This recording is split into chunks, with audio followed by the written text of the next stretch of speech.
안녕하세요, 감동가 사연 구독자 여러분. 오늘도 귀한 시간 내어 찾아주셔서 감사합니다. 제가 직접 쓴 새로운 세상 속으로 여러분을 초대합니다. 그냥 묻읍시다.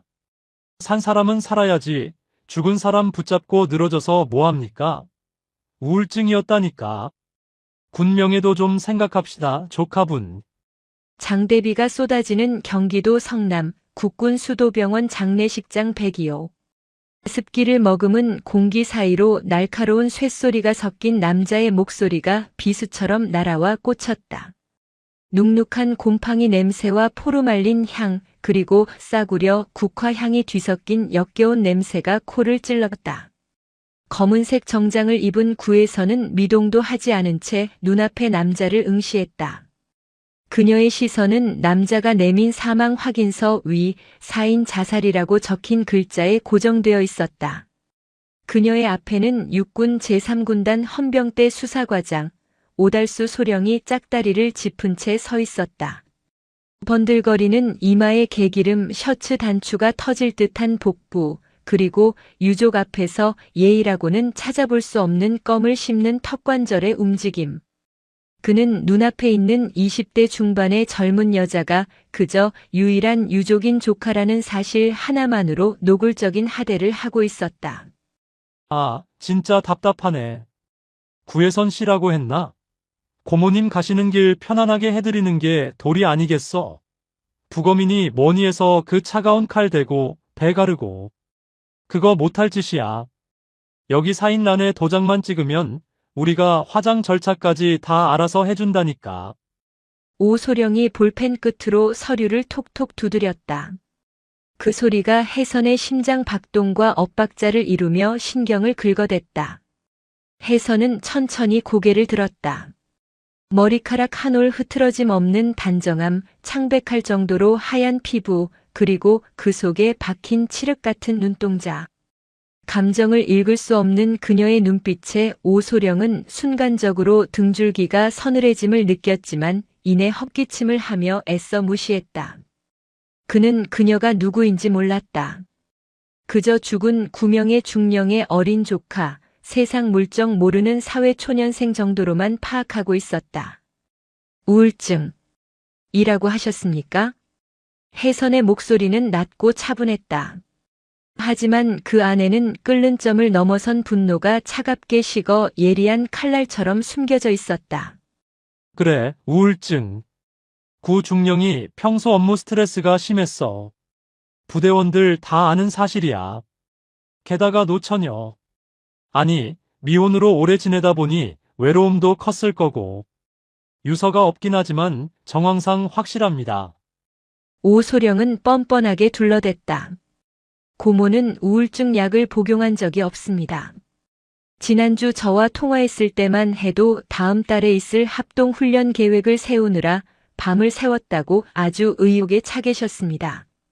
사람 속은 모르는 거야. 겉으로 웃고 있어도 속은 썩어 문드러지는 게 군인이고 또 여자지. 아무튼 우리는 절차대로 수사했고 결론 냈어. 이해 있으면 나중에 국방부에 민원 넣든가 하고 일단 시신인도 서류에 사인부터 해. 오소령이 짜증스럽다는 듯 볼펜을 혜선의 가슴 쪽으로 툭 던지듯 내밀었다. 혜선은 그 볼펜을 잡지 않았다. 대신 그녀는 천천히 몸을 돌려 안치실의 차가운 스테인리스 관 쪽으로 걸어갔다. 거기 들어가지 마. 아직 입관 절차 안 끝났어. 오소령이 다급하게 소리치며 그녀의 어깨를 낚아채려 손을 뻗었다.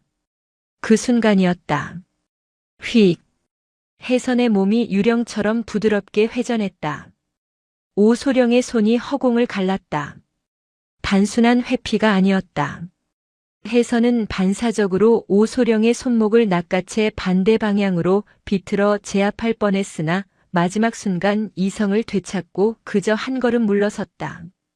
하지만 그 짧은 움직임 속에 담긴 기세는 맹수의 그것이었다.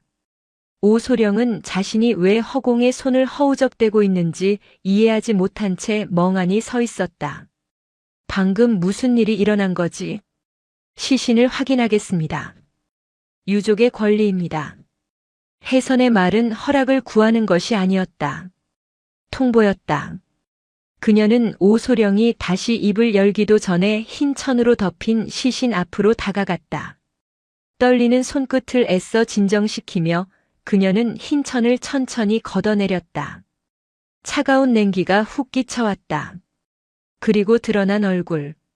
구명이. 자신의 유일한 혈육이자 부모를 잃은 혜선을 친딸처럼 키워준 고모. 대한민국 육군 중령으로서 누구보다 강인하고 올곧았던 여인. 그녀의 얼굴은 끔찍하게 일그러져 있었다. 목 주변에는 선명한 사큰이 남아 있었지만 혜선의 눈은 다른 곳을 향했다. 손톱 밑의 혈흔.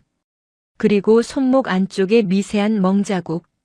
일반인의 눈에는 보이지 않을 수 있었지만 707 특수임무단에서 대테러 작전과 암살 그리고 수많은 죽음을 목격해온 혜선의 눈을 속일 수는 없었다.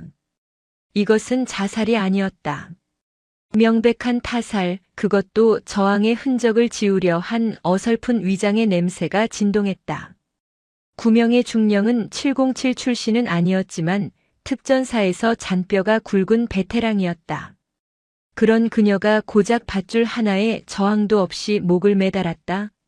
그리고 저항은이 이렇게 명백한데 헌병대가 못 봤다? 이건 실수가 아니다. 은폐다. 혜선이 다시 천을 덮고 돌아섰을 때 그녀의 눈빛은 이전과는 완전히 달라져 있었다. 슬픔은 사라지고 그 자리에 서늘한 살기만이 남았다. 봤지? 혀 내밀고 있고 목에 자국 있고 전형적인 목맴 자살이야. 끔찍한 꼴 더 보기 전에 얼른 덮읍시다. 오소령이 다시 다가와 혜선을 밀어내려 했다. 부검 신청하겠습니다. 혜선이 잘라 말했다. 뭐? 아니 이 여자가 진짜 말귀를 못 알아듣네. 부검하면 시신 훼손된다니까. 그리고 결과 나오는데 한 달은 걸려. 장례 안 치를 거야? 시신 훼손은 이미 당신들이 하고 있는 것 같군요. 혜선의 말에 오소령의 눈썹이 꿈틀했다. 뭐라고? 당신 지금 말 다 했어? 감히 군 수사기관을 모독해. 당신 내가 누군지 알아? 이 구역 헌병대 수사과장이야. 민간인이면 민간인답게. 오소령이 위협적으로 혜선의 코앞까지 얼굴을 들이밀며 소리쳤다. 그의 입에서 썩은 담배 냄새가 풍겼다. 그는 혜선을 겁주어 쫓아낼 생각이었다. 보통의 20대 여성이라면 이 정도 위압감에 눈물을 터뜨리거나 위축되기 마련이니까. 하지만 혜선은 눈 하나 깜짝하지 않았다. 오히려 그녀는 오소령의 눈을 똑바로 응시하며 한 발짝 다가갔다. 두 사람 사이의 거리는 불과 10cm. 오소령이 오히려 당황하여 뒷걸음질 치려던 찰나였다. 목의 사크는 위쪽으로 향해 있지만 목젖 아래 갑상 연골 쪽에 가로로 난 압박 흔적이 더 선명합니다. 끈으로 목을 매달 때 생기는 흔적이 아니라 누군가 뒤에서 팔이나 와이어로 목을 졸랐을 때 생기는 흔적이죠. 게다가 오른손 검지와 중지 손톱 밑에 낀 살점 조각, 저건 방어흔입니다. 자살하는 사람이 자기 손톱에 남의 살점을 끼워 넣습니까? 혜선의 입에서 나온 전문적인 소견에 오소령의 입이 떡 벌어졌다. 너 뭐야? 의사야? CSI라도 봤어? 어디서 주워들은 풍월로. 그리고 혜선이 오소령의 말을 끊고 그의 가슴팍에 달린 명찰을 차가운 시선으로 훑었다. 오달수 소령님. 소매 끝에 묻은 흙, 그리고 군화굽 사이의 붉은 황토. 고모가 발견된 곳은 부대 내 관사 아파트라고 들었습니다. 거기는 전부 아스팔트와 보도블록인데 왜 사건 현장을 다녀온 수사관의 신발에 뒷산 비탈길에서나 볼 법한 황토가 묻어 있습니까? 오소령의 동공이 지진이 난 듯 흔들렸다. 그는 반사적으로 자신의 군화를 내려다보았다. 이건 다른 현장 다녀오느라 그런 거야. 야, 너 지금 나 취조해. 건방지게 어디서. 오소령은 당황함을 분노로 덮으려 했다. 그가 손을 들어 혜선의 멱살을 잡으려 했다. 탁! 이번에는 혜선이 피하지 않았다. 그녀의 왼손이 오소령의 손목을 뱀처럼 감아쥐었다. 헉, 오소령은 자신의 손목이 쇠파이프에 짓눌리는 듯한 고통을 느꼈다. 20대 여자의 악력이라고는 믿을 수 없는 힘이었다. 뼈가 으스러질 듯한 압박감에 오소령의 비명이 이새로 새어나왔다. 손 치우십시오, 소령님. 손목이 부러지면 보고서 쓰기 힘들 테니까. 혜선이 손을 놓자 오소령은 비틀거하며 뒤로 물러났다. 그는 공포와 수치심으로 얼굴이 붉게 달아올랐다. 너 진짜 미쳤어? 공무집행방해로 쳐넣어버릴 거야. 헌병대 불러. 당장 이 여자 끌어내. 오소령이 복도를 향해 고래고래 소리를 질렀다. 그 소란에 복도 대기실에 있던 헌병 부사관 2명이 급하게 뛰어들어왔다. 야, 뭐해? 이 여자 당장 체포해. 수사관 폭행 현행범이야. 헌병 하사들이 곤란한 표정으로 혜선에게 다가왔다. 보호자분, 이러시면 안 됩니다. 일단 나가서 이야기하시죠. 그들이 혜선의 양팔을 잡으려 했다. 상황은 최악으로 치닫고 있었다. 이대로 끌려나가면 고모의 시신은 그들이 원하는 대로 화장터로 직행할 것이고 진실은 영원히 잿더미 속에 묻힐 것이다. 혜선은 깊은 숨을 들이마셨다.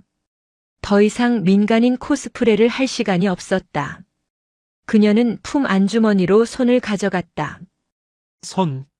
손 빼. 무기라도 꺼내는 거야. 오소령이 기겁하며 허리춤에 권총집에 손을 댔다. 정말로 총을 뽑을 기세였다. 부패한 군인의 광기가 서려 있었다. 혜선은 천천히, 아주 천천히 안주머니에서 가죽 지갑 하나를 꺼냈다.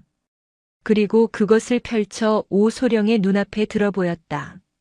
번쩍이는 금색 마크. 그리고 그 아래 선명하게 박힌 계급장. 별이 3개.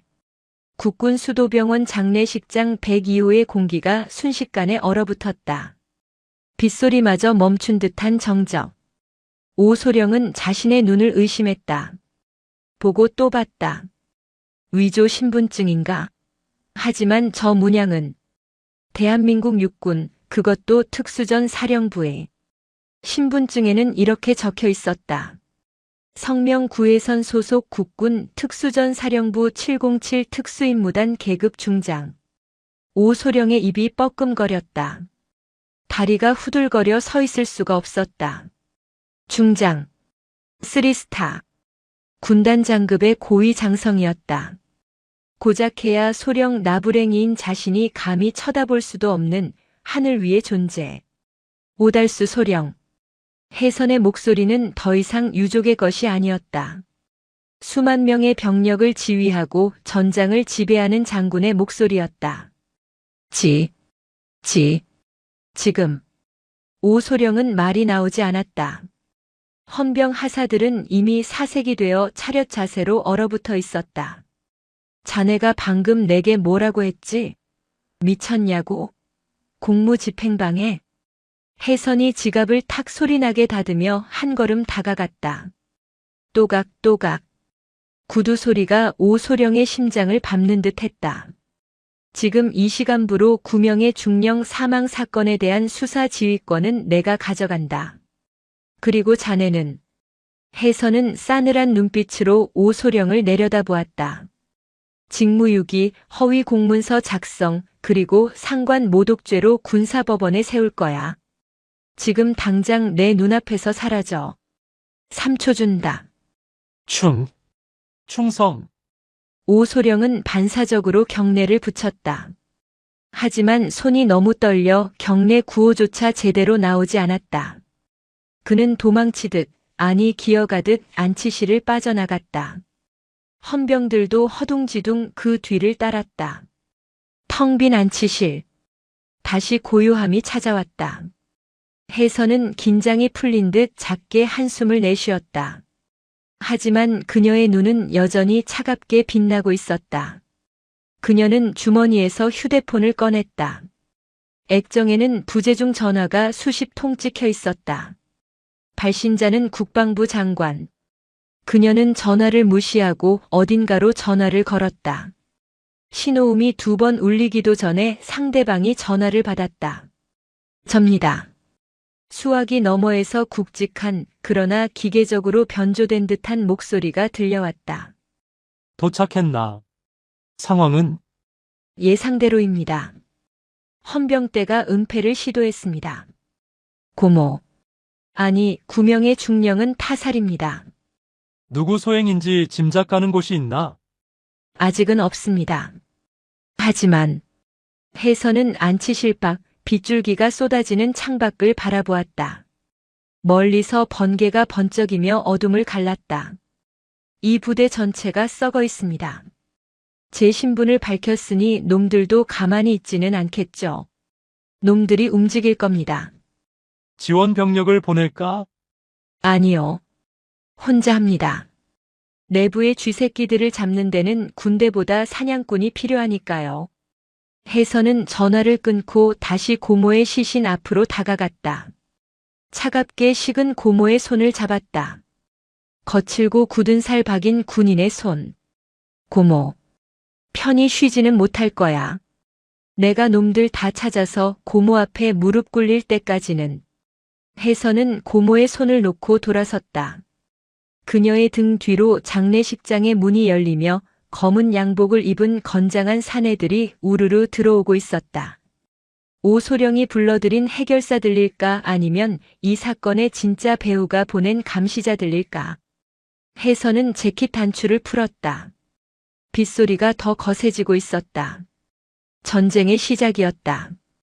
장례식장 로비의 형광등이 미세하게 깜빡였다. 입구로 들이닥친 5명의 사내들. 그들은 조문객이라고 하기엔 지나치게 위압적이었고 군인이라고 하기엔 눈빛이 탁했다. 핏기 없는 얼굴, 두툼한 목, 그리고 재킷 안쪽으로 불룩하게 튀어나온 둔탁한 형체들. 그들 중 우두머리로 보이는 왼쪽 눈썹 위에 흉터가 있는 사내가 해선을 향해 걸어왔다. 그는 바닥에 주저앉아 벌벌 떨고 있는 오달수 소령은 거들떠보지도 않았다. 구혜선 씨 되십니까? 질문이 아니었다. 낮게 깔린 목소리에는 거부할 수 없는 협박이 서려 있었다. 누구지? 해서는 재킷 단추를 잠그며 담담하게 물었다. 소란 피우고 싶지 않습니다. 조용히 같이 가주시죠. 이사님께서 뵙고 싶어 하십니다. 의사? 군부대 장례식장에 웬 이사? 해선이 비릿한 웃음을 흘렸다. 군 내부자가 아니라 외부 용역이군. 냄새가 나. 피비린내와 돈 냄새. 흉터 사내의 눈썹이 꿈틀했다. 그는 턱짓으로 뒤에 서 있던 부하들에게 신호를 보냈다. 말이 안 통하는군. 정중하게 모시려고 했는데. 데리고 와. 지시가 떨어지자마자 뒤에 있던 4명의 거구들이 동시에 해선을 향해 쇄도했다.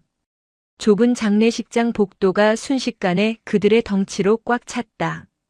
일반적인 여자라면 비명을 지르며 주저앉았을 상황. 하지만 해선은 그 순간 시간의 흐름이 느려지는 것을 느꼈다. 707 특임대에서 수천 번 반복했던 시뮬레이션. 상대의 근육 움직임, 호흡, 시선의 방향이 데이터처럼 뇌리에 꽂혔다. 오른쪽 훅, 왼쪽 잡기, 뒤쪽 곤봉. 가장 먼저 손을 뻗은 사내의 팔을 해선이 쳐냈다. 단순히 쳐내는 것이 아니라 손날로 상대의 팔꿈치 관절 안쪽 급소를 정확히 가격했다. 헉. 사내가 팔을 부여잡으며 고꾸라지기도 전에 해선은 그의 어깨를 짚고 도약했다. 그녀의 무릎이 뒤따라오던 다른 사내의 턱을 올려쳤다. 퍽 둔탁한 파열음과 함께 사내의 고개가 뒤로 젖혀지며 이빨 하나가 허공으로 튀어올랐다. 인연이. 당황한 나머지 흉터가 품 안에서 3단봉을 꺼내들었다. 쇳덩이가 허공을 가르며 해선의 정수리를 노리고 날아들었다. 해선은 피하지 않았다. 반보 앞으로 파고들며 흉터의 명치를 팔꿈치로 찍어버렸다. 컥. 숨이 턱 막힌 흉터가 몸을 웅크리자 혜선은 그대로 그의 손목을 꺾어 3단봉을 뺏어들었다. 군시설에서 사제 무기를 사용해 간이 배 밖으로 나왔군. 까강. 혜선은 3단봉으로 남은 두 사내의 정강이와 쇠골을 순식간에 가격했다. 비명조차 지르지 못하고 바닥을 구르는 사내들. 불과 30초도 걸리지 않았다. 복도는 신음소리로 가득 찼다. 혜선은 3단봉을 바닥에 던지고 아직 정신을 못 차리고 헐떡이는 흉터의 머리채를 잡아들어 올렸다. 이사라는 놈한테 전해. 혜선의 눈동자가 칠흑처럼 어두워졌다. 초대장은 내가 직접 들고 간다고. 그리고 그녀는 흉터의 귓가에 입을 대고 속삭였다. 목 닫고 기다리라고 해. 혜선은 흉터를 쓰레기처럼 바닥에 던져버리고 멍하니 입을 벌리고 있는 오달수 소령을 향해 고개를 돌렸다. 오 소령. 이 쓰레기들 청소해. 그리고 오늘 내 신분에 대해 발설하면 그땐 군사법원이 아니라 내 손에 죽을 줄 알아. 오 소령은 미친 듯이 고개를 끄덕였다. 공포에 질려 바지가 축축하게 젖어 있었다. 혜선은 장례식장을 나섰다. 쏟아지는 폭우가 그녀의 뜨거워진 몸을 식혀주었다. 주차장에는 그녀의 검은색 세단이 덩그러니 놓여 있었다. 차에 올라탄 혜선은 핸들을 꽉 쥐었다. 손등에 핏줄이 섰다.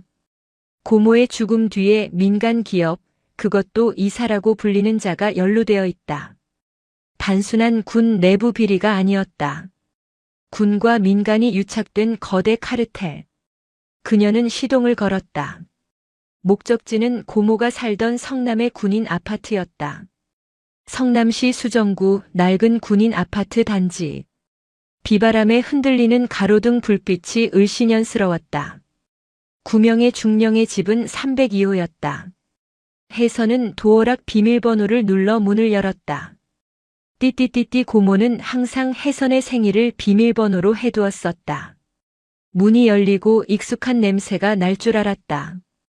고모 특유의 섬유 유연제 냄새와 오래된 책 냄새. 하지만 혜선을 맞이한 것은 난장판이 된 거실이었다. 서랍장은 모조리 뒤집혀 있었고 책들은 바닥에 찢겨 널브러져 있었다. 소파는 칼로 찢겨 솜이 터져 나와 있었고 벽에 걸린 액자들은 박살이 나 있었다. 이미 다녀갔군. 혜선은 씁쓸하게 중얼거렸다. 놈들은 무언가를 찾고 있었다. 고모가 죽기 전에 남긴 증거. 놈들이 집을 이 지경으로 만들었다는 건 아직 그 증거를 찾지 못했다는 뜻이다. 혜선은 신발을 신은 채 거실로 들어섰다. 엉망이 된 집안을 둘러보며 그녀는 고모와의 기억을 더듬었다. 혜선아, 군인은 말이야. 언제 죽을지 모르니 비밀 하나쯤은 세상 가장 안전한 곳에 묻어둬야 해. 어린 시절 고모가 장난처럼 했던 말이 떠올랐다. 가장 안전한 곳. 놈들이 뒤져도 절대 생각하지 못할 곳. 혜선은 안방으로 들어갔다. 침대 매트리스까지 뒤집어 놓은 처참한 광경 속에서 유독 온전한 물건 하나가 눈에 들어왔다. 화장대 구석에 놓인 낡은 오르골이었다. 혜선이 초등학교 때 고모에게 선물했던 싸구려 플라스틱 오르골. 유치한 멜로디가 나오고 발레리나 인형이 빙글빙글 도는 장난감.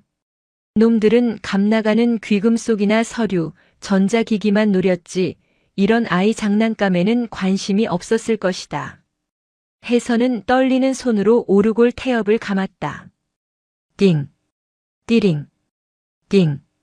오래되어 늘어진 엘리제를 위하여 멜로디가 빗소리와 섞여 기괴하게 흘러나왔다. 혜선은 오르골의 바닥을 살폈다. 건전지 넣는 곳에 나사가 미세하게 마모되어 있었다. 그녀는 주머니에서 맥가이버 칼을 꺼내 나사를 풀었다. 뚜껑을 열자 건전지가 들어있어야 할 공간에 비닐로 꼼꼼하게 쌓인 작은 마이크로 SD 카드가 테이프로 붙어 있었다. 찾았다. 혜선의 입가에 옅은 미소가 번졌다. 하지만 그 미소는 오래가지 못했다. 끽. 현관문 쪽에서 미세한 경첩 소리가 들렸다. 바람 소리가 아니었다. 누군가 들어왔다. 혜선은 재빨리 SD 카드를 주머니에 넣고 오르골을 원래대로 돌려놓은 뒤 몸을 낮췄다. 안방 문 뒤로 몸을 숨겼다. 발자국 소리가 들리지 않았다. 전문가다. 젖은 군화가 바닥을 밟을 때 나는 미세한 마찰음조차 없었다. 그림자 하나가 거실을 지나 안방 문틈으로 길게 드리워졌다. 혜선은 숨을 멈췄다. 상대가 문지방을 넘는 순간 제압해야 한다. 그림자가 안방으로 들어오는 순간 혜선이 튀어나갔다. 그녀는 상대의 팔을 낚아채며 동시에 목을 조르려 했다. 하지만 상대는 혜선의 움직임을 읽은 듯 몸을 숙여 빠져나갔다. 그리고는 혜선의 발을 걸어 넘어뜨리려 했다. 보통 내기가 아니었다. 혜선은 바닥을 짚고 덤블링하듯 뒤로 물러나 거리를 벌렸다. 어둠 속에서 상대의 얼굴이 드러났다. 검은색 우비와 모자를 눌러쓴 남자. 하지만 혜선은 그가 든 권총이 자신을 겨누고 있지 않다는 것을 깨달았다. 그는 총구를 바닥으로 향하고 양손을 들었다. 잠깐, 쏘지 마십시오. 저는 적이 아닙니다. 앳된 목소리. 남자가 모자를 벗었다. 짧게 깎은 머리, 잔뜩 겁에 질린 눈동자. 군복이 아닌 사복 차림이었지만 혜선은 그 얼굴을 알고 있었다. 김민준 중사. 고모의 부관이었다. 혜선이 고모의 부대를 방문했을 때 몇 번 마주쳤던 성실하고 착해 보이던 청년. 구장군님? 살아계셨습니까? 아니, 여기엔 어떻게... 김 중사는 다리에 힘이 풀린 듯 주저앉았다. 그의 얼굴은 눈물과 빗물로 범벅이 되어 있었다. 일어나. 설명해. 여기 왜 왔지? 혜선이 차갑게 물었다. 구명희 과장님이 시키셨습니다. 만약 자신에게 무슨 일이 생기면 조카분이 오실 거라고. 그때 이걸 전해드리라고. 김 중사는 품 안에서 꼬깃꼬깃해진 편지 봉투 하나를 꺼냈다. 너무 무서웠습니다. 과장님이 돌아가시고 부대 분위기가 심상치 않았습니다. 대대장님도 헌병대도 다 한통속입니다. 저도 며칠째 미행을 당하고 있어서. 혜선은 김 중사에게서 편지를 받아들었다. 봉투 겉면에는 사랑하는 조카 혜선에게라고 적혀 있었다. 고모의 필체였다. 그때였다. 콱창. 거실 베란다 유리가 박살나며 붉은색 레이저 포인트가 김 중사의 가슴을 조준했다. 엎드려. 혜선이 소리치며 김 중사를 덮쳤다. 탕. 소음기를 낀 날카로운 총성이 빗소리를 뚫고 울려 퍼졌다. 김 중사가 있던 자리에 바닥 장판이 뜯겨나갔다. 저격수입니다. 맞은편 아파트 옥상. 김 중사가 비명을 질렀다. 알아. 머리 받고 기어. 혜선은 바닥을 기어 안방에 불을 껐다. 어둠이 집안을 삼켰다. 하지만 레이저 포인트 2개가 춤을 추듯 거실을 훑고 있었다. 놈들은 확인 사살을 하러 온 것이다. 여기서 나가야 해. 뒷문은 복도 쪽에도 기척이 있었습니다. 포위된 것 같습니다. 김 중사가 울먹였다. 혜선은 어둠 속에서 주변을 살폈다. 이곳은 3층. 뛰어내리기엔 높지 않지만 밖에는 이미 놈들이 깔려 있을 것이다. 김 중사, 너 총 가져왔지? 네. 네. K5 권총. 훔쳐나왔습니다. 줘. 혜선은 김 중사의 손에서 권총을 낚아챘다. 묵직한 금속의 감촉. 탄창을 확인했다. 12발. 충분하다. 내 뒤에 딱 붙어. 떨어지면 죽는다. 혜선은 편지를 재킷 안주머니에 넣고 SD 카드가 든 오르골 뚜껑은 바지 주머니에 찔러 넣었다. 그녀의 눈빛이 다시 한번 맹수처럼 번뜩였다. 이제부터 사냥을 시작하지. 혜선은 베란다 쪽이 아닌 현관문을 향해 총구를 겨눴다. 하나, 둘, 셋. 타탕, 타탕. 혜선은 현관문 도어락을 향해 두 발을 쏘고 그대로 몸을 날려 문을 발로 찼다. 문이 열리며 복도에 대기하고 있던 검은 양복들이 당황한 표정으로 그녀를 맞이했다. 나왔다. 잡아. 복도는 아비규환이 되었다. 혜선의 권총이 불을 뿜었다. 살상은 피했다. 허벅지와 어깨. 놈들의 기동력을 뺏는 것이 목적이었다. 아, 좁은 복도에서 혜선의 사격 솜씨는 신기에 가까웠다. 김중사는 혜선의 뒤에 매미처럼 붙어 비명을 지르며 따라갈 뿐이었다. 계단으로 뛰어. 혜선은 엘리베이터 대신 비상구 계단으로 김중사를 밀어 넣었다. 그들은 1층을 향해 미친 듯이 달렸다. 하지만 1층 로비에는 이미 승합차 2대가 입구를 막고 있었고 10여 명의 사내들이 쇠파이프와 회칼을 든 채 기다리고 있었다. 쥐새끼들이 내려왔군. 아까 장례식장에서 놓쳤던 흉터가 머리에 붕대를 감은 채 이를 갈며 서 있었다. 이번엔 곱게 못 죽어. 저 여자, 팔다리 힘줄 다 끊어놔.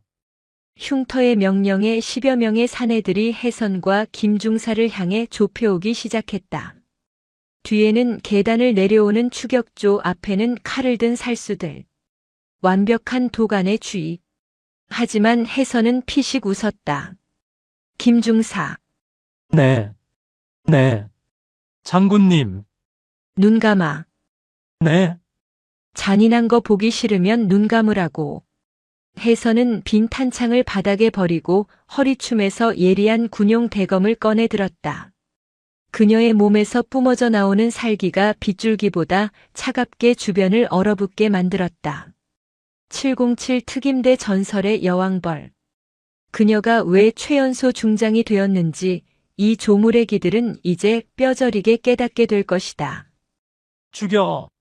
전년부터 확실하게 끊어놔. 흉터의 고함과 함께 로비의 공기가 살기로 찢겨나갔다. 선두에 선 거구의 사내가 쇠파이프를 높이 쳐들고 혜선의 머리를 향해 내리꽂았다. 둔탁한 파열음을 기대했던 사내의 눈이 휘둥그레졌다. 허공을 가른 파이프. 혜선은 이미 그 자리에 없었다. 느려. 사내의 품 안으로 파고든 혜선의 대검이 번개처럼 번뜩였다. 푹 대검의 손잡이 끝부분이 사내의 명치를 강타했다. 칼날로 베는 대신 타격으로 숨통을 끊어놓듯 가격한 것이다. 컥. 사내가 거품을 물며 앞으로 고꾸라지자 혜선은 그의 등을 밟고 도약했다. 공중에서 몸을 비틀며 날아온 그녀의 발차기가 뒤따라오던 칼잡이의 손목을 정확히 가격했다. 카랑. 회칼이 바닥에 떨어지는 소리와 동시에 혜선의 대검이 춤을 추기 시작했다. 그것은 싸움이 아니라 일방적인 학살 혹은 기괴하고 아름다운 무용에 가까웠다. 이 미친 괴물 같은 년이. 왼쪽에서 달려들던 2명의 사내가 동시에 공격해왔다. 혜선은 김중사의 멱살을 잡아 자신의 뒤로 확 끌어당기며 동시에 바닥에 떨어진 쇠파이프를 발로 차올려 잡았다. 왼손엔 쇠파이프, 오른손엔 대검. 이도류가 펼쳐졌다. 퍽, 콰직. 쇠파이프가 한 놈의 무릎 관절을 역방향으로 꺾어버리는 동시에 대검은 다른 놈의 어깨 근육을 깊게 그었다. 피가 분수처럼 튀어올라 로비의 흰 벽을 붉게 적셨다. 으악. 내 다리. 비명과 신음이 교향곡처럼 울려 퍼졌다. 10대 1의 싸움이었지만 포위된 것은 혜선이 아니라 그들이었다. 그녀가 움직이는 동선마다 사람들이 추풍낙엽처럼 쓰러져 나갔다. 김민준 중사는 눈을 질끈 감고 있다가 비명소리에 살짝 눈을 떴다. 그리고 보았다. 빗물과 피로 젖은 바닥 위에서 혜선이 흉터 사내의 목에 대검을 겨누고 있는 장면을. 나머지 조직원들은 모두 바닥을 기어다니며 고통을 호소하고 있었다. 불과 1분 남짓한 시간이었다. 너, 정체가 뭐야? 군인이, 어떻게 이런, 흉터는 공포에 질려 뒷걸음질 쳤다. 벽에 등이 닿았다. 더 이상 물러날 곳이 없었다. 말했잖아. 초대장은 내가 직접 들고 간다고. 혜선은 칼끝으로 흉터의 턱을 들어 올렸다. 가서 전해. 707이 사냥을 시작했다고. 숨을 수 있으면 어디 한번 지구 끝까지 숨어보라고. 끄흐, 혜선은 흉터의 허벅지를 대검으로 깊게 찔렀다가 뺐다. 아, 이건 경고야. 다음번엔 심장이다. 혜선은 피 묻은 칼을 흉터의 옷자락에 쓱쓱 닦은 뒤 칼집에 꽂아 넣었다. 그리고 멍하니 서 있는 김중사를 돌아보았다. 다. 혜선은 로비 앞에 세워져 있던 조직원들의 검은색 승합차 운전석에 올라탔다. 김중사가 허둥지둥 조수석에 탔다. 부웅. 엔진이 굉음을 내며 울부짖었다. 혜선은 거칠게 핸들을 꺾었다. 승합차가 빗길을 미끄러지듯 질주하며 아파트 단지를 빠져나갔다. 뒤늦게 쫓아나온 추격조들이 욕설을 퍼부었지만 이미 혜선의 차는 어둠 속으로 사라진 뒤였다. 1시간 뒤, 경기도 광주 외곽의 한 폐쇄된 낚시터. 세차게 내리던 비가 조금 잦아들어 부슬비로 바뀌어 있었다. 인적 끊긴 저수지의 물 한 개가 그들의 은신처를 감싸주었다. 차 안에는 무거운 침묵만이 감돌았다. 김중사는 아직도 떨림이 멈추지 않는지 두 손을 꼭 모으고 있었다. 괜찮나? 혜선이 대시보드에서 휴지를 꺼내 건넸다. 아, 감사합니다. 장군님 덕분에 살았습니다. 정말, 꿈만 같습니다. 꿈 아니야. 현실이지. 넌 이제 군으로 복귀 못해. 놈들이 널 탈영병이나 사고사로 위장해서 처리하려고 할 거니까. 김중사의 얼굴이 사색이 되었다. 그럼, 전 이제 어떡합니까? 당분간 내 안전가옥에 숨어 있어. 내가 일을 마무리 지을 때까지. 혜선은 김중사를 안심시킨 뒤 주머니에서 아까 챙겨온 편지와 오르골 속 SD 카드를 꺼냈다. 차 내부 등을 켰다. 노란 불빛 아래 고모의 글씨가 드러났다. 떨리는 손으로 봉투를 뜯었다. 편지지는 눈물 자국으로 얼룩져 있었다. 사랑하는 내 딸 혜선아. 이 편지를 내가 읽고 있다면 나는 이미 이 세상 사람이 아니겠구나. 미안하다. 군인으로서 그리고 너의 고모로서 끝까지 널 지켜주지 못하고 먼저 가서 정말 미안해.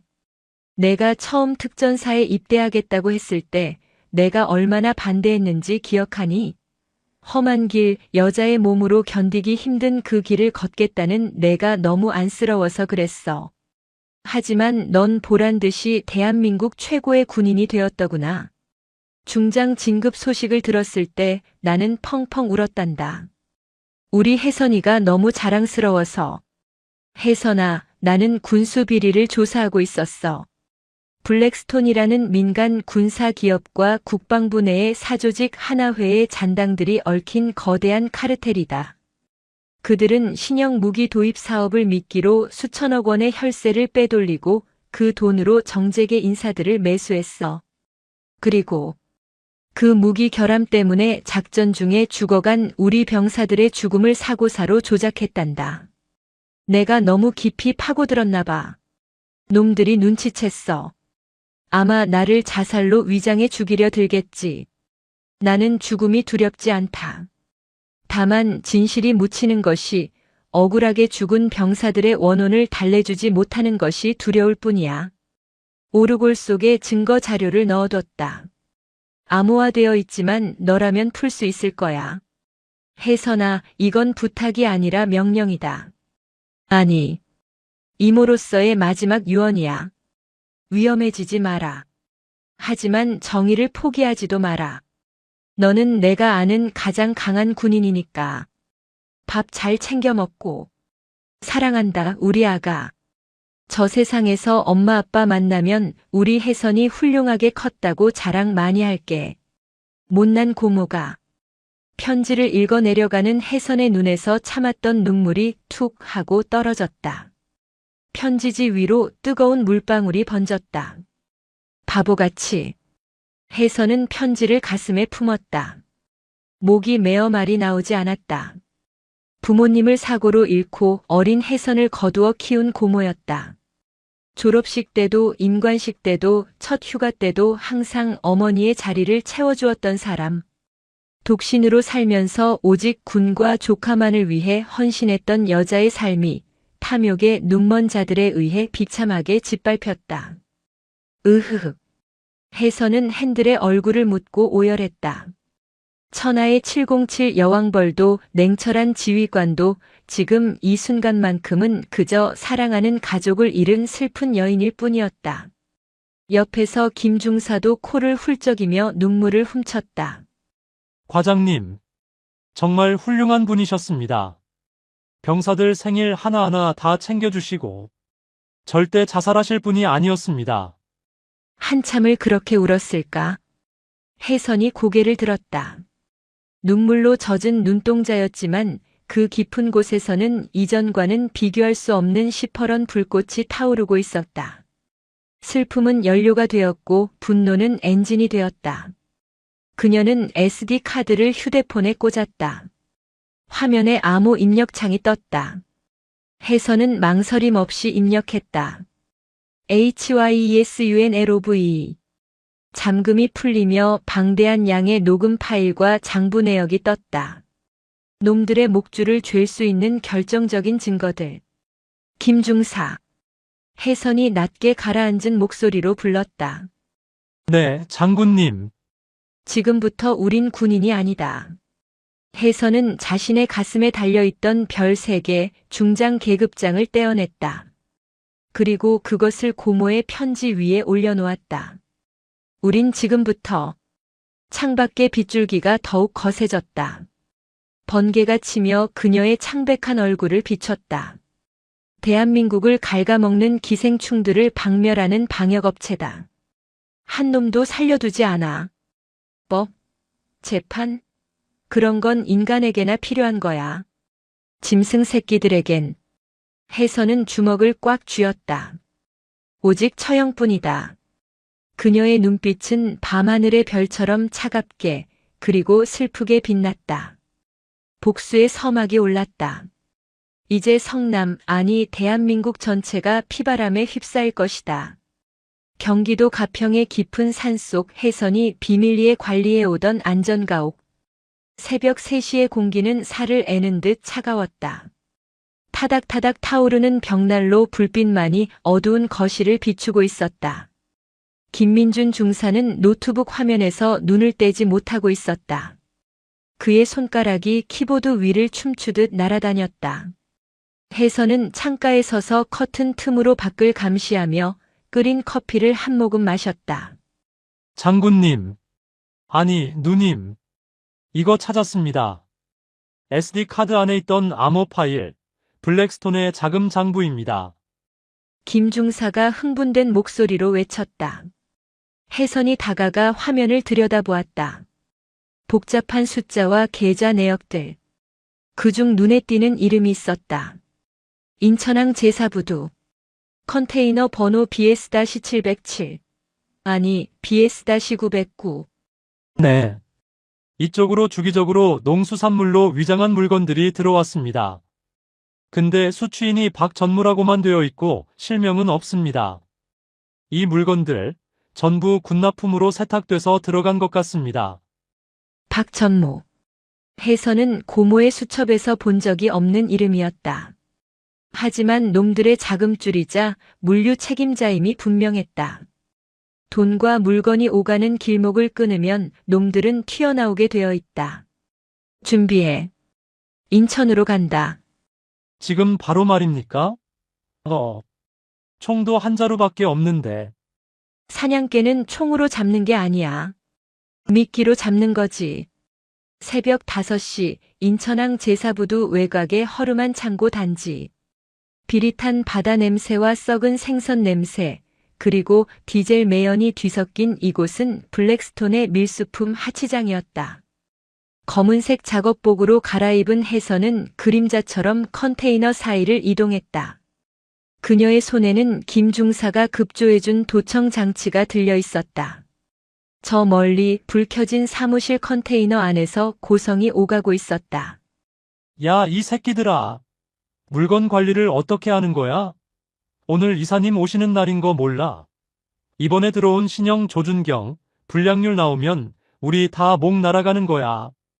걸걸한 목소리의 주인공은 배가 불룩 나온 50대 남성 박전무였다. 그는 부하 직원들을 쥐잡듯이 잡고 있었다. 혜선은 컨테이너 지붕 위로 소리 없이 올라갔다. 녹슨 철판 위였지만 그녀의 발소리는 고양이보다 가벼웠다. 천장에 난 환기구 틈으로 안을 내려다보았다. 무장한 용병 6명이 박전무 주위를 지키고 있었다. 6명. 그리고 박전무. 정면 돌파는 무리였다. 소란이 일어나면 경찰이 아니라 놈들의 지원 병력이 먼저 도착할 것이다. 혜선은 품에서 연막탄 하나를 꺼냈다. 군용이 아닌 김중사가 화공약품으로 만든 사제 연막탄이었다. 툭. 환기구 틈으로 연막탄을 떨어뜨렸다. 치익. 뭐야? 불이야? 가스? 사무실 안이 순식간에 매캐한 흰 연기로 가득 찼다. 콜록, 문 열어. 다 나가. 박전무와 용병들이 기침하며 밖으로 뛰쳐나왔다. 혼란스러운 틈을 타 해서는 지붕 위에서 낙하했다. 그녀의 목표는 단 하나, 박전무였다. 그녀는 공중에서 가장 뒤처진 용병의 목을 다리로 감아 비틀며 착지했다. 윽. 소리도 없이 쓰러진 용병. 혜선은 그의 허리춤에서 권총을 뽑아들고 앞서가는 2명의 다리를 향해 방아쇠를 당겼다. 탕! 탕! 아, 저기다. 사격 개시. 남은 용병들이 뒤를 돌아보며 난사를 시작했다. 하지만 혜선은 이미 컨테이너 사각지대로 몸을 숨긴 뒤였다. 어둠 속에서 그녀의 목소리가 울려 퍼졌다. 박전무. 목숨이 아까우면 부하들한테 총 버리라고 해. 누구냐? 어디 숨었어? 야, 다 쏴. 죽여버려. 박전무는 자신의 벤츠 승용차 뒤에 숨어 악을 썼다. 혜선은 바닥에 굴러다니던 쇠파이프를 집어들고 반대편으로 던졌다. 쨍그랑. 소리에 용병들의 시선이 쏠린 찰나 혜선은 반대편에서 튀어나갔다. 그녀의 움직임은 사람이 아니었다. 짐승의 본능과 기계의 정교함이 합쳐진 살인 병기. 순식간에 용병 3명의 명치, 인중, 목을 가격하여 무력화시켰다. 마지막 남은 용병이 총구를 겨눴지만 혜선은 이미 박전무의 목에 칼을 겨누고 그를 인간 방패로 삼고 있었다. 쏘면 내 보스가 먼저 죽어. 쏘지 마. 야, 이 멍청한 새끼야. 총 내려. 박전무가 비명을 질렀다. 용병은 덜덜 떨며 총을 바닥에 내려놓았다. 혜선은 박전무의 뒷덜미를 잡고 질질 끌고 가 컨테이너 구석으로 몰아넣었다. 의사. 그놈 어디 있어? 혜선의 칼끝이 박전무의 눈알 바로 앞에서 멈췄다. 이사님? 나는 몰라. 나는 그냥 물건만 관리하는. 거짓말하면 왼쪽 눈부터 파내주지. 혜선이 칼끝을 살짝 밀어넣자 박전무의 눈꺼풀에서 피가 배어나왔다. 자, 잠깐. 말할게. 오늘 밤 강남 클럽 아비스에서 파티가 있어. 거기 VIP 룸에 오신다고 했어. 누구와 만나지? 국방부 차관이랑 김 중장님, 그리고 투자자들. 김 중장. 혜선의 직속 상관이었던 김태진 중장. 혜선을 친딸처럼 아껴주던 그가 배신자였다니. 혜선의 눈동자가 흔들렸지만 이내 차갑게 가라앉았다. 고마워. 정보는 잘 쓰지. 혜선은 권총 손잡이로 박전무의 뒤통수를 가격해 기절시켰다. 그녀는 박전무의 휴대폰을 챙기고 어둠 속으로 사라졌다. 서울 강남 화려한 네온 사인이 번쩍이는 유흥가 한복판. 대한민국 상위 1%만이 들어갈 수 있다는 클럽 아비스. 입구에는 덩치 큰 가드들이 일반인들의 출입을 철저히 막고 있었다. 지하 2층 VVIP룸.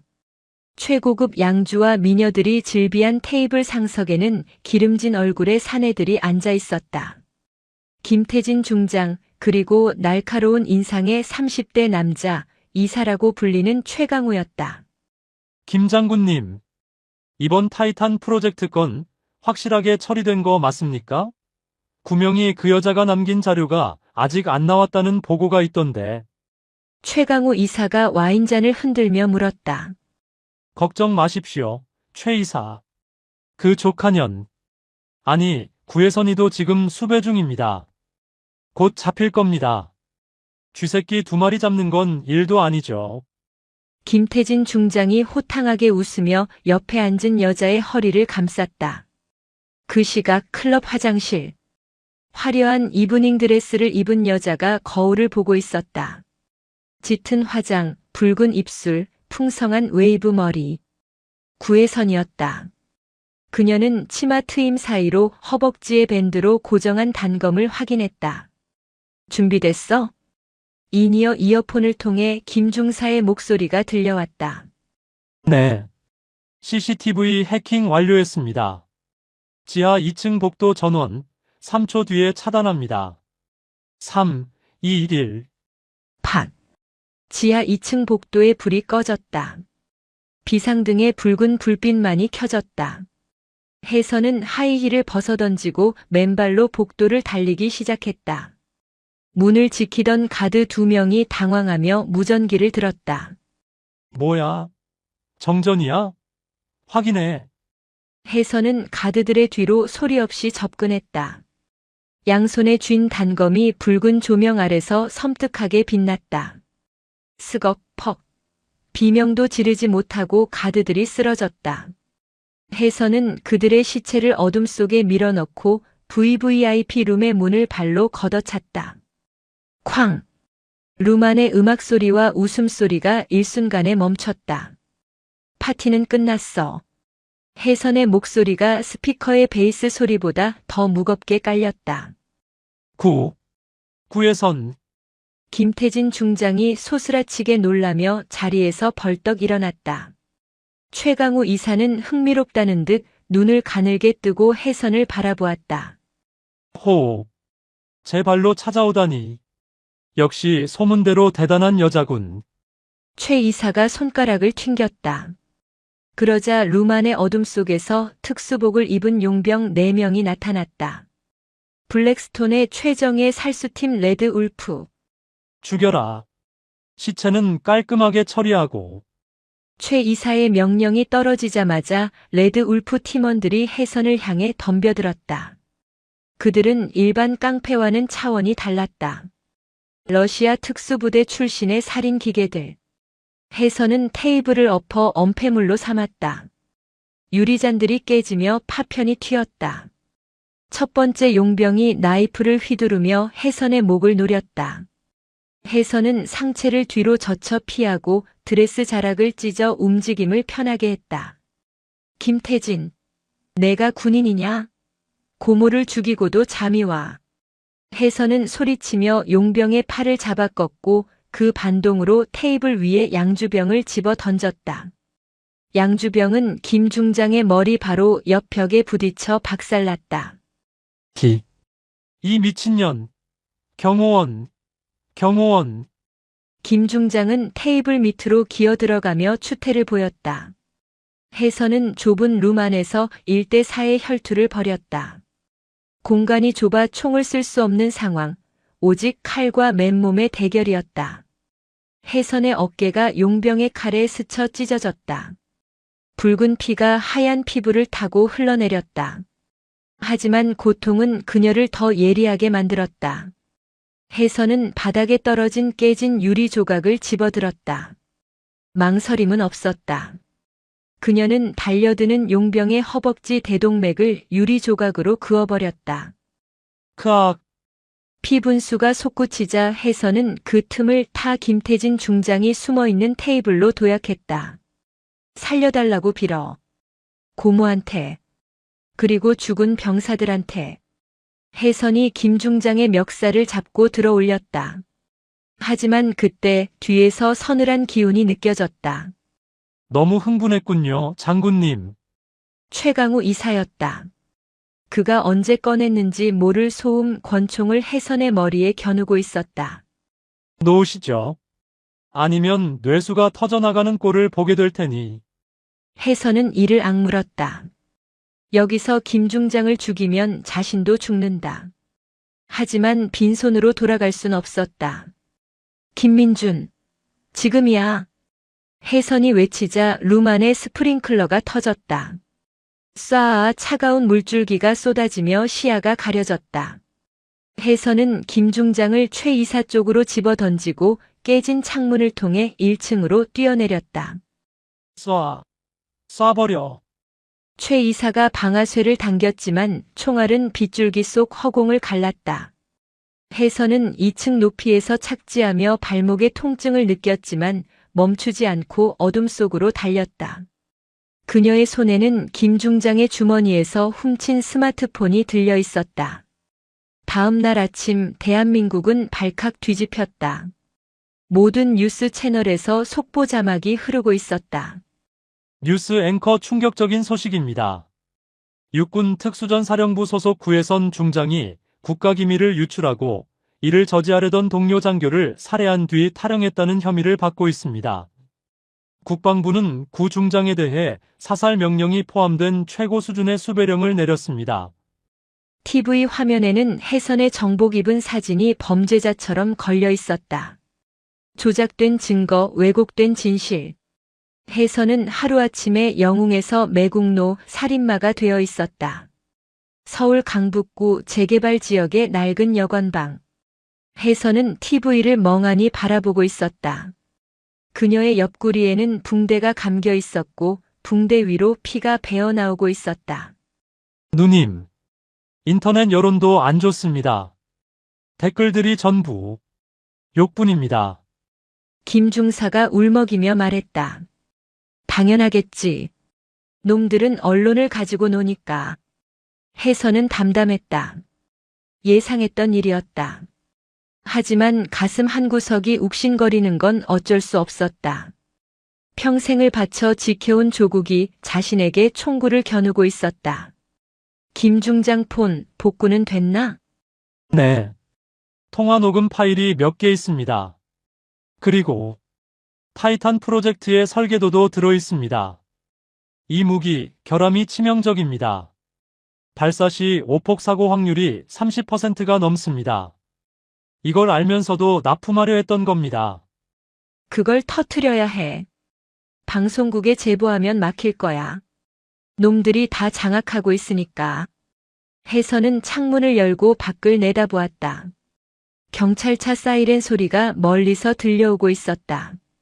포위망이 좁혀오고 있었다. 김중사, 넌 여기서 빠져나가. 무슨 말씀이십니까? 저보고 혼자 도망가라고요? 절대 안 됩니다. 이건 명령이야. 이 자료를 가지고 시민단체나 해외 언론에 제보해. 나는 놈들의 시선을 끌겠다. 장군님, 죽으러 가시는 겁니까? 혜선은 쓴웃음을 지었다. 아니, 죽지 않아. 다만, 내가 놈들을 지옥으로 끌고 가려는 것뿐이야. 혜선은 재킷을 걸쳐 입었다. 통증이 밀려왔지만 참아냈다. 그녀는 책상 위에 놓인 고모의 오르골을 한번 쓰다듬었다. 지켜봐줘, 고모. 이제 마지막 싸움이야. 혜선이 여관을 나섰을 때 골목길 양쪽에서 군용 트럭이 들이닥쳤다. 무장한 헌병 특수임무대 대원들이 총구를 겨누며 내렸다. 구혜선, 무기를 버리고 투항하라. 저항하면 발포한다. 확성기 소리가 골목을 울렸다. 혜선은 양손을 들었다. 하지만 그녀의 눈은 투항하는 자의 것이 아니었다. 그녀는 코트 안주머니에 연막탄 핀을 만지작거렸다. 대한민국 육군 중장 구혜선. 그녀가 나지막이 으쪼렸다. 내 군번줄은 내가 뗀다. 하지만 너희 같은 쓰레기들한테 내 목숨을 주진 않아. 펑. 연막탄이 터지며 골목이 순식간에 흰 연기로 뒤덮였다. 사격해. 두두두두. 총성이 빗발쳤다. 혜선은 연기 속을 뚫고 달렸다. 담벼락을 넘고 지붕 위를 뛰었다. 총알이 귓가를 스치고 지나갔다. 그녀는 서울의 복잡한 미로 같은 골목길을 질주했다. 피가 흐르는 옆구리를 움켜쥐고 한참을 달려 도착한 곳은 성수대교 및 한강 둔치. 거친 숨을 몰아쉬며 혜선은 다리 기둥 뒤에 주저앉았다. 강바람이 차가웠다. 멀리서 화려한 서울의 야경이 보였다. 저 불빛 아래서 누군가는 웃고 누군가는 돈을 세고 누군가는 억울하게 죽어간다. 그때 어둠 속에서 누군가 다가왔다. 적일까? 혜선은 반사적으로 단검을 쥐었다. 하지만 나타난 사람은 낡은 리어카를 끄는 폐지 줍는 할머니였다. 할머니는 피 흘리는 혜선을 보고도 놀라지 않았다. 그저 혀를 찰 뿐이었다. 쯧쯧. 젊은 처자가 어쩌다 이리 다쳤을꼬. 싸움박질이라도 했나? 할머니는 리어카에서 꼬깃꼬깃한 붕대와 소주 한 병을 꺼내 내밀었다. 이거라도 바르고 가마. 병원 갈 형편은 안 돼 보이고. 혜선은 멍하니 할머니를 바라보았다. 국가도 군대도 자신을 버렸는데 이름 모를 노인이 손을 내밀고 있었다. 감사합니다.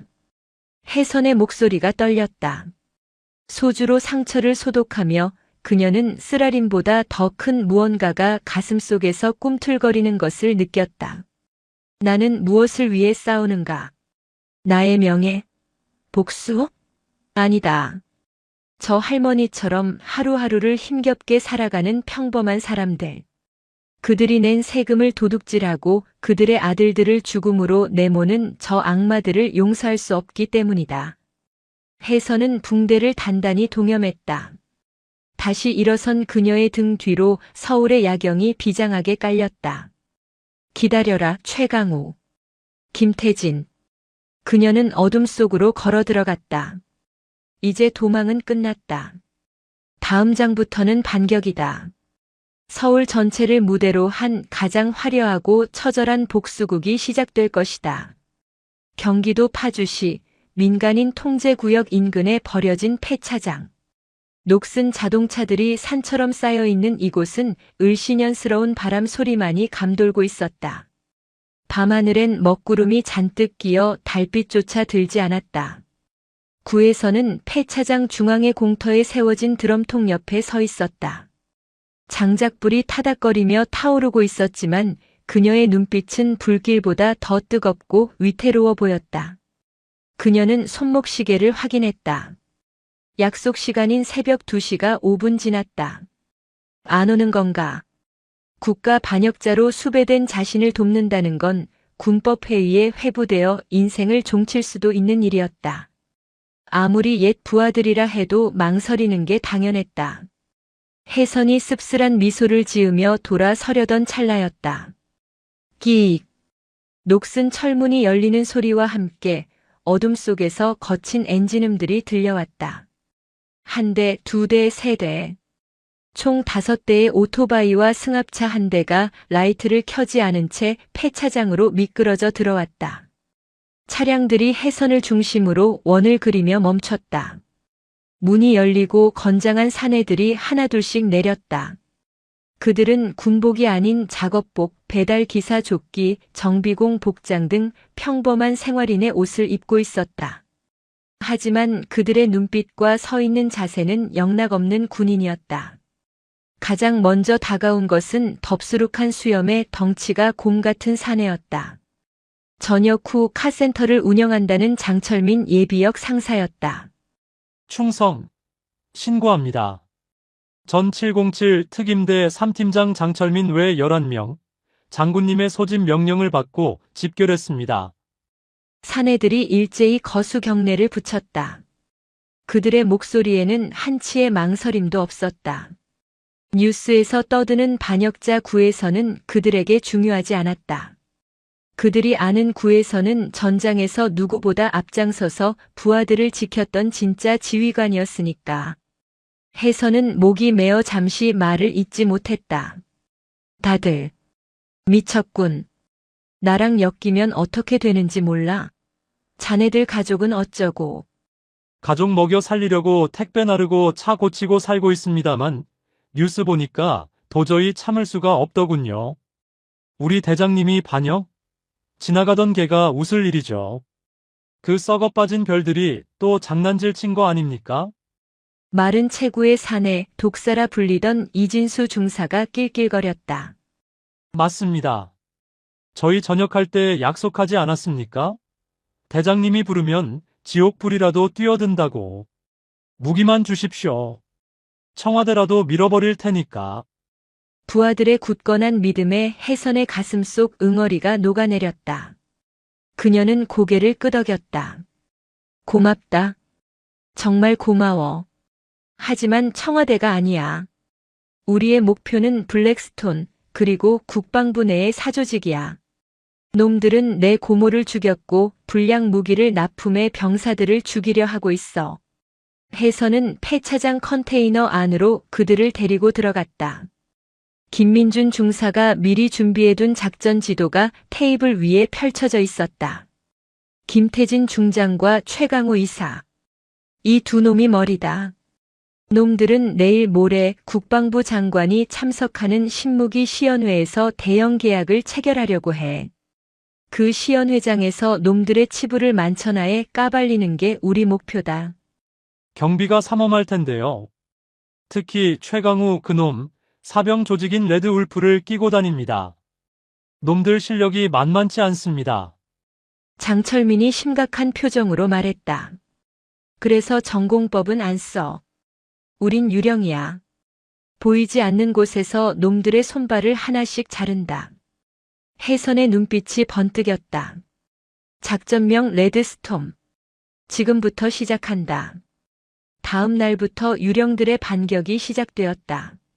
서울 시내 곳곳에서 기이한 일들이 벌어졌다. 블랙스톤의 자금줄을 관리하던 페이퍼 컴퍼니 사무실의 수도 배관이 터져 서버실이 물바다가 되었다. 수리기사로 위장에 들어간 이진수 중사가 벌인 일이었다. 최강우 이사의 비밀 별장에는 야생 멧돼지떼가 출몰해 정원을 쑥대밭으로 만들고 경비 시스템을 망가뜨렸다. 사냥꾼 출신 부하가 유인제를 뿌린 탓이었다. 그리고 방송국과 신문사에는 익명의 제보 메일이 쏟아지기 시작했다. 김태진 중장의 불륜 사진, 뇌물 수수 장부의 사본들. 적들은 혼란에 빠졌다. 보이지 않는 적들의 게릴라 공격에 속수무책으로 당하고 있었다. 서울 여의도 공원. 가을비가 추적추적 내리는 오후였다. 김민준 중사는 공원 벤치에 앉아 초조하게 주위를 살폈다. 안심해, 민준아. 기자랑 접선하기로 했어. 그 사람한테 원본 파일만 넘기면 끝이야. 해선이 이어셋을 통해 김 중사를 안심시켰다. 해선은 맞은편 건물 옥상에서 스나이퍼건을 들고 엄호하고 있었다. 벤치로 한 남자가 다가왔다. YTN 방송국의 박 기자였다. 김민준 씨 맞습니까? 제보하신다는 내용이 사실입니까? 네. 네. 여기 USB에 다 들어 있습니다. 이걸 방송에 내보내 주십시오. 제발. 김 중사가 떨리는 손으로 USB를 건네려는 순간이었다. 끽. 검은색 스타렉스 2대가 공원 인도로 돌진해 들어왔다. 산책하던 시민들이 비명을 지르며 흩어졌다. 함정이야. 튀어. 해선이 소리쳤다. 하지만 이미 늦었다. 차에서 내린 괴한들이 테이저건을 발사했다. 지직. 으악. 김 중사가 경련을 일으키며 쓰러졌다. 박 기자는 겁에 질려 뒷걸음질 치다 괴한에게 몽둥이로 머리를 맞고 쓰러졌다. 이 새끼들이. 혜선은 옥상에서 방아쇠를 당겼다. 툭툭. 납치범 중 한 명의 어깨에 마취탄이 꽂혔다. 하지만 놈들은 김중사를 짐짝처럼 차에 실어넣고 있었다. 타겟 확보. 철수한다. 스타렉스는 순식간에 공원을 빠져나갔다. 혜선이 옥상에서 뛰어내려와 오토바이를 타고 추격하려 했지만 어디선가 나타난 경찰차들이 그녀의 앞길을 막았다. 거기서. 꼼짝 마. 경찰들은 혜선을 납치범으로 오인하고 있었다. 놈들이 경찰까지 이용해 시간을 끈 것이다. 혜선은 이를 갈며 핸들을 돌려 골목길로 사라질 수밖에 없었다. 30분 뒤. 혜선의 대포폰으로 영상통화가 걸려왔다. 화면에는 피투성이가 된 채 의자에 묶여있는 김민준 중사의 모습이 보였다. 그리고 그 뒤로 여유롭게 와인을 마시는 최강우 이사가 나타났다. 오랜만입니다, 구장군님. 부하 관리를 너무 소홀히 하셨더군. 손가락 하나라도 건드리면 널 산채로 헤쳐버리겠어. 혜선의 목소리가 지옥의 악귀처럼 낮게 깔렸다. 무섭군요. 하지만 이 친구 목숨은 당신한테 달렸어. 내일 시연회는 예정대로 진행될 겁니다. 당신이 가진 원본 데이터, 그리고 당신 목숨. 이 두 가지를 가지고 직접 오시죠. 최 이사는 카메라를 돌려 창밖 풍경을 보여주었다. 멀리 보이는 폐채석장의 절벽. 경기도 포천의 채석장입니다. 오늘 밤 12시까지. 혼자 오지 않으면 이 친구는 분쇄기에 갈려나갈 겁니다. 경찰이나 그 귀여운 부하들을 데리고 오면 바로 죽습니다. 뚝. 화면이 꺼졌다. 혜선은 휴대폰을 쥐고 부들부들 떨었다.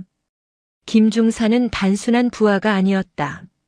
모두가 등을 돌릴 때 유일하게 자신을 믿고 따라와준 생명의 은인 같은 존재였다. 대장님, 이건 함정입니다. 혼자 가시면 죽습니다. 장철민이 말렸다. 다른 대원들도 침통한 표정으로 고개를 저었다. 혜선은 장비 가방을 열었다. 각종 총기와 칼, 폭발물들이 들어있었다. 알아. 하지만 가야 돼.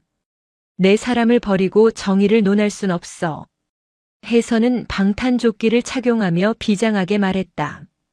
자네들은 이 선에 있어라. 내가 신호를 보내면 그때 덮쳐. 만약 내가 연락이 없으면 그때는 너희들 방식대로 놈들을 쓸어버려. 혜선은 오토바이 헬멧을 썼다. 칠흑 같은 바이저 너머로 눈물인지 땀인지 모를 액체가 흘러내렸다. 경기도 포천의 폐채석장. 폭우가 쏟아지고 있었다. 깎아지른 절벽 아래 조명이 켜진 컨테이너 박스 하나가 덩그러니 놓여 있었다. 그 주변에는 수십 명의 무장 용병들이 매복해 있을 것이 뻔했다. 밤 11시 50분. 혜선은 빗속을 걸어 컨테이너를 향해 나아갔다. 양손을 머리 위로 든 채였다. 그녀의 허리춤에는 아무런 무기도 없어 보였다. 컨테이너 앞에서 흉터를 가진 사내가 킬킬거리며 마중 나왔다. 오, 진짜 혼자 왔네. 의리 하나는 끝내주는구먼. 흉터가 혜선의 몸을 수색했다.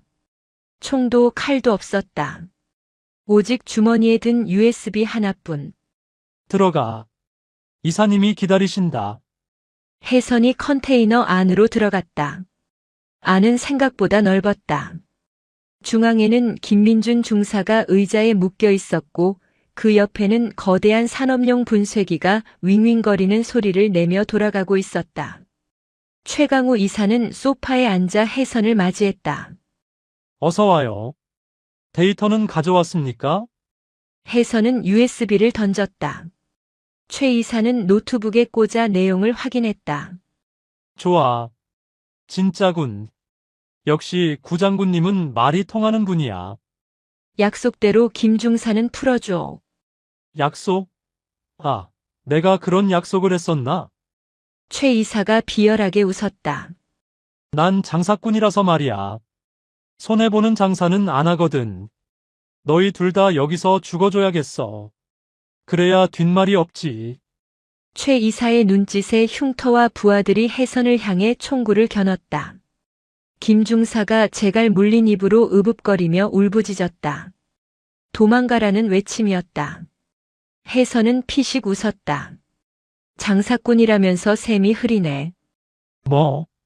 내가 빈손으로 왔을 것 같아? 혜선이 입고 있던 재킷을 확 젖혔다. 그녀의 몸에는 다이너마이트가 칭칭 감겨 있었고 가슴팍에는 심박수와 연동된 기폭 장치가 달려 있었다. 내 심장이 멈추면 여기 있는 전원이 다 날아간다. 반경 50m가 잿더미가 될 거야. 최 이사의 얼굴이 사색이 되었다. 용병들도 당황하여 뒷걸음질 쳤다. 미친년. 진짜 죽으려고 작정했어. 말했잖아. 같이 지옥 가자고. 김 중사 풀어줘. 안 그러면 지금 당장 내 심장을 멈춰주지. 혜선이 손에 든 또 다른 격발기를 들어 보였다. 진정해. 야, 풀어줘. 빨리 풀어. 최 이사가 다급하게 소리쳤다. 흉터가 떨면서 김 중사의 밧줄을 끊었다. 김 중사 나가. 뒤도 돌아보지 말고 뛰어. 자, 장군님. 안 됩니다. 같이 가셔야죠. 명령이다. 가. 혜선의 일갈에 김 중사는 울음을 터뜨리며 컨테이너 밖으로 뛰쳐나갔다. 김 중사가 시야에서 사라지자 최 이사가 도끼 어린 눈으로 혜선을 노려보았다. 이제 어쩔 셈이지? 진짜 터트릴 건가? 아니. 혜선은 가슴에 있던 폭탄 조끼를 벗어 바닥에 툭 던졌다. 이거 가짜야. 점토 덩어리라고. 뭐? 최 이사와 용병들은 멍하니 바닥의 조끼를 바라보았다. 너희 같은 겁쟁이들은 죽음 앞에서 셈을 못하거든. 죽여. 전현 당장 죽여버려. 속았다는 분노에 최 이사가 고함을 질렀다. 수십 발의 총구가 불을 뿜으려는 찰나. 팍! 컨테이너의 전등이 모두 깨지며 암흑천지가 되었다. 그리고 밖에서 엄청난 굉음과 함께 섬광탄이 터졌다. 쾅! 번쩍! 아, 내 눈. 용병들이 비명을 지르며 나뒹굴었다. 혜선은 미리 눈을 감고 있었다. 그녀는 어둠 속에서 춤을 추듯 움직였다. 그녀의 손에는 언제 집어들었는지 모를 흉터의 단검이 들려 있었다. 서걱, 퍽. 유령들이 도착했군. 밖에서 장철민과 대원들이 연막탄을 터뜨리며 돌입하고 있었다. 제1팀 진입. 2팀 우측 엄호. 쓸어버려. 특전사 출신 베테랑들의 진입은 폭풍과도 같았다. 단순한 용병들과는 차원이 다른 전술적 움직임. 순식간에 채석장은 전쟁터로 변했다. 혜선은 혼란을 틈타 도망치는 최강우를 쫓았다. 빗속의 추격전. 진흙탕을 구르며 최강우는 자신의 벤츠로 달려갔다. 하지만 혜선이 더 빨랐다. 그녀는 달리는 탄력 그대로 최강우의 등 위로 몸을 날렸다. 끄악. 진흙탕 속에 처박힌 최강우.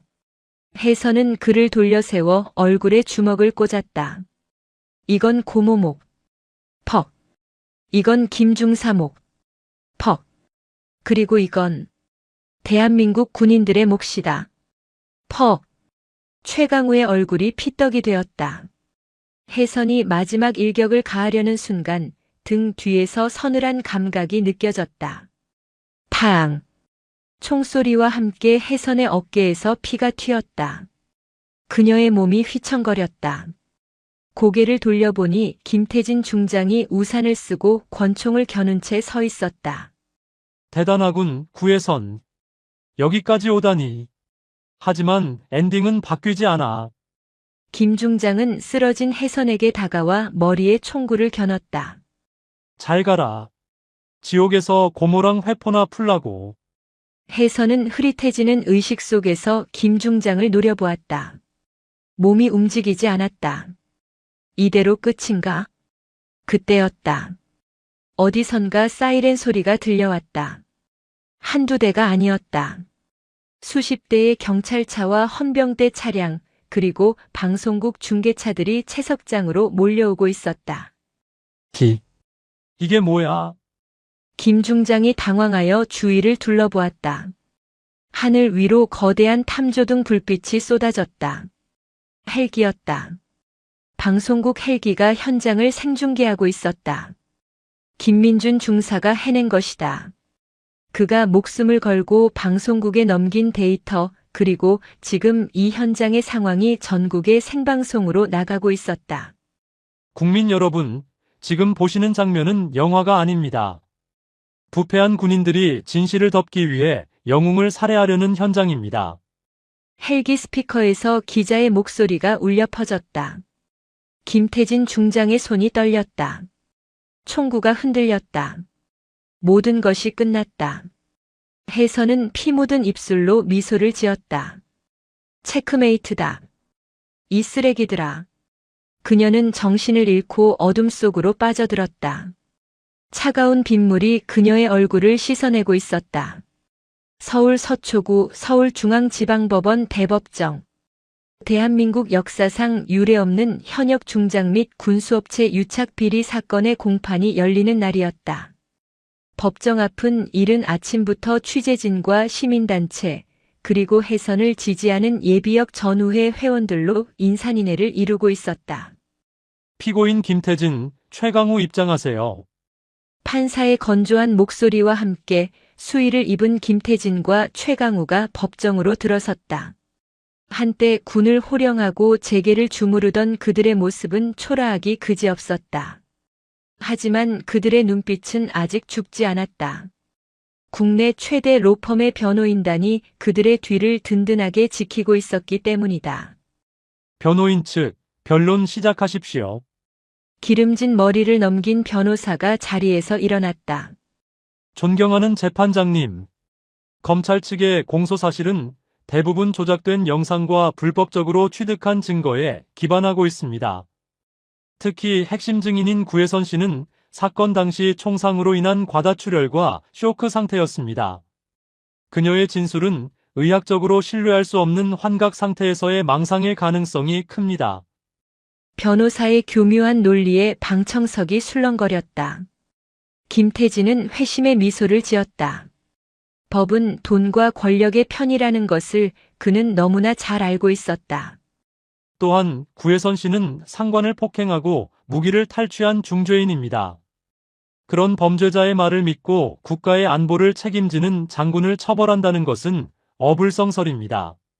변호사의 목소리가 높아질수록 진실은 희석되고 있었다.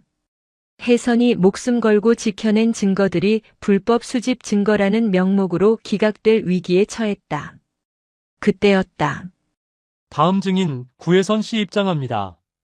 법정 문이 열렸다. 모든 시선이 입구로 쏠렸다. 휠체어를 탈 것이라는 예상을 깨고 구혜선은 두 발로 걸어 들어오고 있었다. 그녀는 환자복이 아닌 훈장과 약장이 모두 부착된 정복 차림이었다. 비록 어깨에는 붕대가 감겨 있고 얼굴은 창백했지만 그 걸음걸이는 사열대 앞을 지나는 지휘관처럼 당당했다. 별 3개가 박힌 계급장이 법정 조명을 받아 찬란하게 빛났다. 혜선은 증언석에 앉아 피고석의 두 남자를 똑바로 응시했다. 증인 선서하세요. 선서. 본 증인은 혜선의 목소리는 떨리지 않았다. 신문이 시작되자 변호인은 혜선을 집요하게 공격했다. 구혜선 씨, 당신은 정신과 진료를 받은 기록이 있죠? 전쟁 증후군 아닙니까? 당신이 본 것이 사실이라고 확신합니까? 혜선은 잠시 침묵했다. 그리고 마이크를 잡았다. 저는 환각을 보지 않았습니다.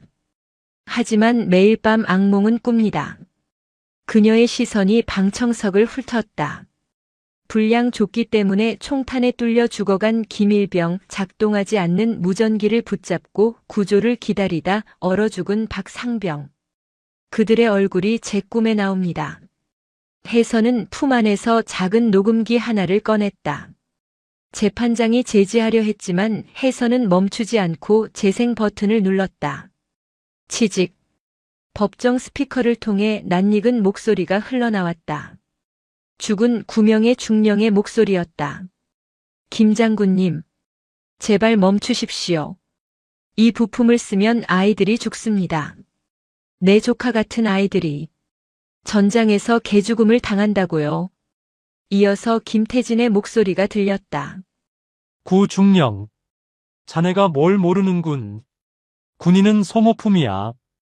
몇 명 죽는다고 나라 안 망해. 하지만 이 사업이 엎어지면 내 주머니가, 아니, 국가 경제가 망한다고. 법정은 찬물을 끼얹은 듯 조용해졌다. 소모품. 그 단어가 주는 충격은 엄청났다. 방청석에 앉아있던 유가족들이 오열하기 시작했다. 이건 조작이야. AI로 만든 가짜라고. 김태진이 발악하며 소리쳤다. 이 녹음 파일은 혜선이 눈물을 삼키며 말했다. 고모가 살해당하기 직전 자신의 몸속에 삼킨 초소형 레코더에서 나온 겁니다. 부검 당시 위장에서 발견되었습니다. 죽음의 순간까지도 군인의 명예를 지키기 위해 고모는 자신의 몸을 증거로 남기셨습니다. 변호사는 할 말을 잃고 자리에 주저앉았다. 최강우 이사는 고개를 떨궜다. 어떤 법기술로도 막을 수 없는 숭고한 희생이라는 진실의 무게였다. 피고인 김태진에게 사형을, 최강우에게 무기징역을 구형합니다. 검사의 구형과 함께 법정은 박수와 환호성으로 뒤덮였다. 혜선은 그제야 긴장이 풀린 듯 증언석을 잡고 휘청거렸다. 재판이 끝나고 한 달 뒤, 김태진과 최강우는 구속되었고 블랙스톤은 공중분해되었다. 세상은 혜선을 진정한 군인, 시대의 영웅이라 칭송했다. 국방부는 그녀의 명예를 회복시키고 다시 보직을 주겠다고 제안했다. 하지만 혜선은 사직서를 제출했다. 서울 남산의 한적한 산책로. 혜선은 사복 차림으로 벤치에 앉아 서울 시내를 내려다보고 있었다. 늦가을의 단풍이 붉게 물들어 있었다. 그녀의 옆에는 김민준, 아니, 이제는 민간인이 된 민준이 커피 2잔을 들고 다가왔다. 누님, 아니 대표님. 커피 식습니다. 대표는 무슨, 그냥 누나라고 해. 혜선이 옅게 웃었다. 그래도 명색이 우리가 차린 보안회사가 벌써 의뢰가 넘치는데요. 다들 구장군님 이름 보고 찾아옵니다. 두 사람이 평화로운 대화를 나누던 그때였다. 산책로 숲속에서 검은 양복을 입은 사내가 비틀거하며 걸어 나왔다. 그의 손에는 흉기가 들려 있었다. 최강우의 잔당, 혹은 그 윗선의 사주를 받은 마지막 암살자였다. 구혜선. 너만 아니었으면. 사내가 혜선을 향해 달려들었다. 민준이 막으려 했지만 거리가 멀었다. 하지만 혜선은 당황하지 않았다. 그녀는 앉은 자리에서 커피잔을 들어 사내의 얼굴에 뿌리고 그가 주춤하는 사이 가볍게 다리를 걸어 넘어뜨렸다. 제압은 순식간이었다. 혜선은 사내의 팔을 꺾어 누르며 말했다. 지겹지도 않나? 이제 그만 좀 하지. 그때 주위에 있던 등산객들과 시민들이 몰려들었다. 어머, 구장군님 아니야? 이 나쁜 놈이 어디서 행패야? 지팡이를 든 할아버지, 배드민턴 채를 든 아주머니, 휴대폰으로 신고하는 학생들. 시민들이 암살자를 둘러싸고 그를 제압하는 것을 도왔다. 이거 안 놔. 암살자는 시민들의 힘에 눌려 꼼짝도 못했다. 혜선은 그 광경을 보며 묘한 감정을 느꼈다. 과거의 그녀는 혼자서 모든 적을 상대해야 했다. 고독한 늑대처럼. 하지만 지금은 달랐다. 그녀가 지켜낸 시민들이 이제는 그녀를 지켜주고 있었다. 경찰이 도착해 암살자를 끌고 갔다. 시민들은 혜선에게 다가와 손을 잡고 등을 두드려 주었다. 고마워요, 장군님. 덕분에 우리 아들이 군대에서 발 뻗고 잡니다. 몸조리 잘해요. 우리가 항상 응원하니까. 혜선의 눈시울이 붉어졌다. 어떤 훈장보다도 값진 말들이었다. 그녀는 민준을 보며 말했다. 민준아, 나 이제 진짜 전역한 것 같다. 그녀의 마음속에 남아있던 마지막 전쟁의 그림자가 완전히 걷히는 순간이었다. 1년 후, 동작구 국립서울현충원. 화창한 봄날이었다. 벚꽃잎이 눈처럼 흩날리는 묘역 사이로 혜선이 천천히 걸어가고 있었다. 그녀는 한 손에 하얀 국화 꽃다발을, 다른 한 손에는 낡은 오르골을 들고 있었다. 그녀가 멈춘 곳은 육군 중령 구명희의 묘. 비석은 깨끗하게 닦여 있었다. 혜선은 비석 앞에 꽃을 내려놓고 챙겨온 소주 한 잔을 따랐다. 고모, 나왔어. 대답은 없었지만 바람이 불어와 혜선의 머리카락을 부드럽게 쓰다듬었다. 마치 고모의 손길처럼. 거긴 어때? 여긴 많이 좋아졌어. 군대도 조금씩 바뀌고 있대. 병사들 월급도 오르고 부조리 신고하면 바로바로 처리된다더라. 혜선은 비석을 어루만졌다. 나 요즘 보안 회사 운영해. 민준이랑 철민 상사님이랑 예전 부하들이랑 다 같이. 돈은 군인 때보다 못 벌지만 마음은 편해. 억울한 사람들 도와주고 힘없는 사람들 지켜주는 일이야. 결국 군복만 벗었지 하는 일은 똑같은 것 같아. 혜선은 주머니에서 무언가를 꺼냈다. 자신이 전역할 때 반납하지 않고 간직해온 별 3개가 박힌 중장 계급장이었다. 그녀는 그것을 고모의 비석 위에 올려놓았다. 이거 원래 고모가 달았어야 하는 건데. 내가 너무 오래 가지고 있었네. 혜선은 거수경례를 올렸다. 현역 시절보다 더 절도 있고 더 진심이 담긴 경례였다. 혜선은 눈물을 흘리지 않았다. 대신 활짝 웃었다. 고모가 가장 좋아했던 그 환한 미소로. 묘역을 내려오는 길 저 멀리서 민준과 동료들이 그녀를 기다리고 있었다. 그들은 혜선을 보자 손을 흔들며 환하게 반겼다. 누님, 빨리 오십시오. 오늘 회식은 삼겹살입니다. 혜선은 그들을 향해 힘차게 걸음을 옮겼다. 그녀의 등 뒤로 오후의 햇살이 비석 위에 별을 비추고 있었다. 진정한 별은 어깨 위에 달려있는 것이 아니다. 어두운 곳을 비추고 약한 자를 지키며 불의에 타협하지 않는 그 뜨거운 심장 속에 별은 언제나 빛나고 있다. 구혜선의 전쟁은 끝났다. 하지만 그녀의 이야기는 끝나지 않았다. 그녀는 이제 누군가의 영웅이 아닌 우리 곁에 든든한 이웃으로 살아갈 것이다. 밤하늘에 침묵하는 별처럼 가장 조용하지만 가장 밝게.